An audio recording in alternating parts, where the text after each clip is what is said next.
अस्सलाम वालेकुम नाज़रीन, मां अब्दुल मोमिन तव्हां ख़बर ॾियूं था। नावली मां कुझु महीना पहिरीं 5 माण्हू अगवा जो ड्राप सीन मिसमात मुनीरा दी सोबत कल्याण ज़ाल सिद्दीक़ कल्याण वेठल नावली मोहम्मद सखर फैमिली कोर्ट में पंहिंजे ॿारनि समेत ख़ला जी दरख़्वास्त दाख़िल कराए पाण खे सखर दारुल उलूम हवाले कयो, जंहिंजो सिद्दीक़ कल्याण, रांझो कल्याण ऐं मुनीरा जे पुटनि सुधीर कल्याण ऐं सदाम कल्याण पीछो न कयो, जंहिं करे अदालत अहिड़ो इश्तिहार अख़बार में पिणु पर मालिकनि जे गैर संजीदगीअ जे करे सखर फैमिली अदालत मिसमात मुनीरा ज़ाल सिद्दीक़ कल्याण खे ग्राउंड खुला जो फ़ैसिलो ॿुधाए छॾियो। जल्द औरत जो पंहिंजो बयानु मुख़्तलिफ़ मीडिया ग्रुप्स में ईंदो।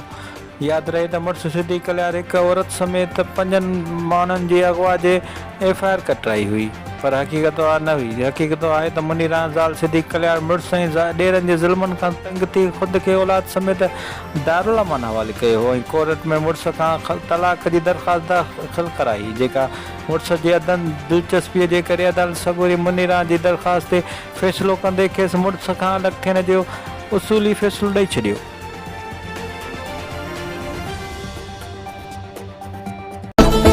संद real estate agency sales and purchase ज़रई ज़मीन घर प्लाट दुकान की खरीदारी खपाइण या किराए ते ॾियण लाइ राब्तो कयो। प्रोपराइटर हमीद रज़ा अंसारी ऐं शाद खान जुनो। वधीक तफ़सील लाइ विज़िट कयो असांजो वेब चैनल AMJ न्यूज़ काज़ी अहमद।